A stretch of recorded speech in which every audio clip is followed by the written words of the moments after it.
Good afternoon, everybody, and welcome to the very first in the National Basketball Social Justice Coalition's Give and Go Policy Learning Series. I'm thrilled to be with you all today, so thank you those who are here in the room.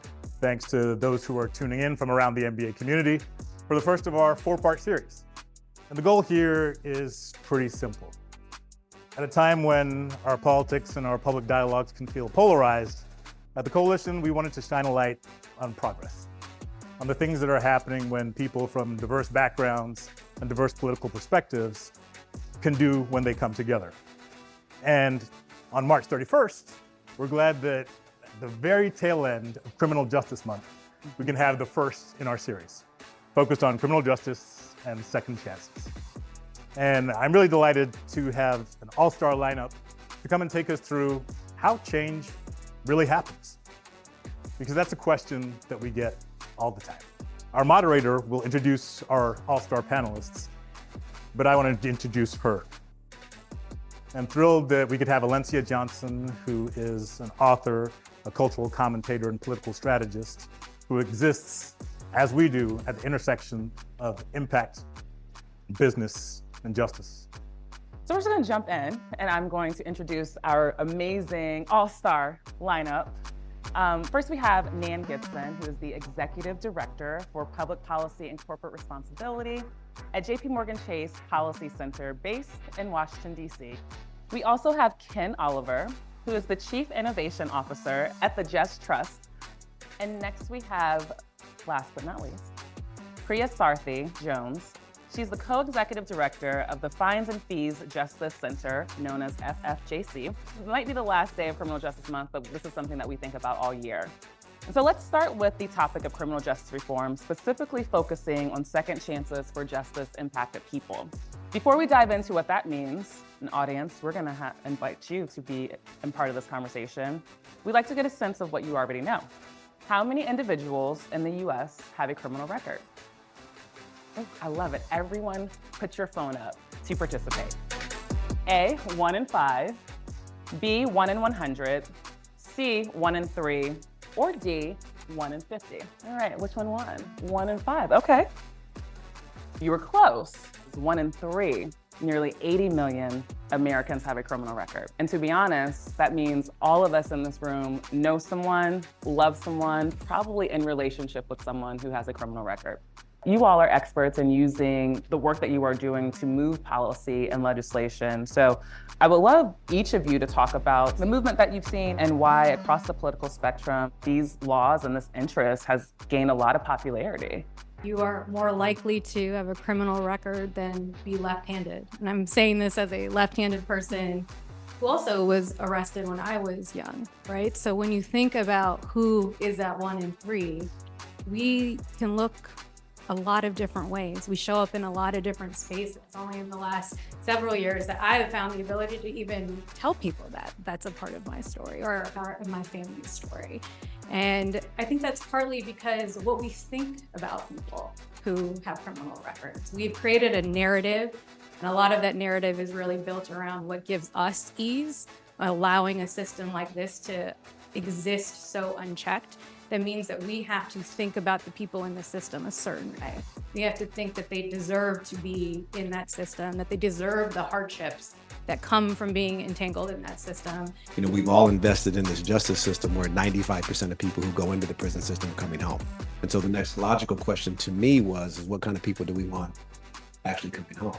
And why aren't we investing more in transformation and support systems that support people? How fines and fees continue to perpetuate a cycle of poverty, right? And how that's all connected and why this work is so important. So fines are something I think most people might be familiar with, which is this idea that when you commit an offense, that you receive some type of monetary citation. It is the punishment for the crime. Fees are everything else. They're all the things that get attached to a person's contact with the criminal justice system. The vast majority of what we are charging people in the system are actually fees. So what that means is that when you get arrested or cited, you get the fine, but then you will oftentimes get this slew of fees that comes on the back end of it that will take something that could have been potentially, even that, there's some caveats, affordable, allow a person to pay and cycle out from what they've done, move on with their lives, and saddle them instead with thousands of dollars in debt that they aren't able to pay. Yeah, we've definitely seen a big uptick in bipartisan support for second chance issues, broadly speaking. And I think, for a variety of reasons, again, most people know someone who's been impacted by the criminal justice system. And so that's one reason. I think another big reason why you've seen bipartisan support for it is the labor market issue. We refer to it as a waiting workforce.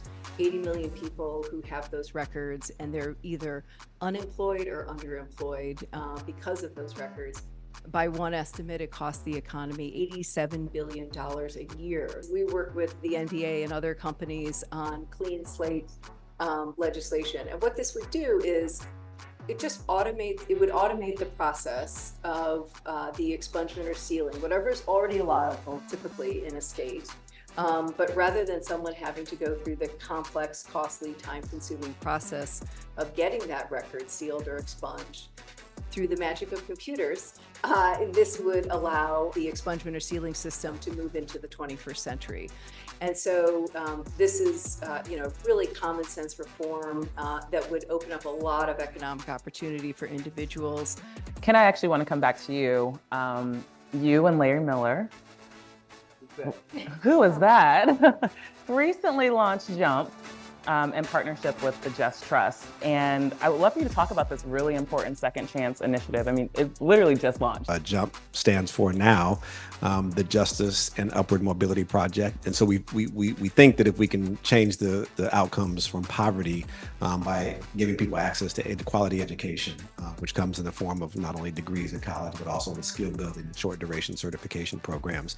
If we can provide people access and pathways to livable wage employment, going back to the quality of the job, quality of the income, and then also do a lot of storytelling and narrative building, and building coalitions in localized cities that can support these ecosystems, that can support men and women who are coming back from prison, and supporting our youth to stop them from going into the prison to begin with, and mentorship, et cetera. We feel like we can have great impact. The historical arc of sports and social justice, it's a long one. The NBA is a member of Second Chance Business Coalition, which is a cross-sector coalition of 52 large private sector firms committed to expanding second chance hiring. Can you talk a little bit about that coalition and that work and crystallize for us, the importance of it and what you all have been doing? We are a co-founder of that coalition. I mentioned the scale at which, we've been able to hire people with records. 10% of our new hires, last 5 years running, more than 21,000 people. And it occurred to us, that's great. And the hiring practices are important and policy is important, but we need to really work with other companies so that we can make that change at scale. And so what the Second Chance Business Coalition does is it provides resources for companies, no matter where they are on the journey. What role do you think the NBA family can play? People who are here and watching online and, high, medium, low stakes. What can people do in order to engage and advance these issues? And so when we think about the voices that move communities, specifically our communities, right? Sports and entertainment play a huge role. The people that play in them, the organizations that support them. And so I think lending their voice to be able to help change the narrative of the masses is extremely important. And I don't think, there's a lot that can be done, but I think starting with that and understanding the issue around what it means to lose and fail, to set yourself up to come back and win, right? There's a great quote in Larry's office from Michael Jordan that he has on the wall that says, "I failed so many times, that's why I win," right? And we extend that to products in the tech sector, we extend it to teams and everything else, but we don't extend that often enough to human transformation.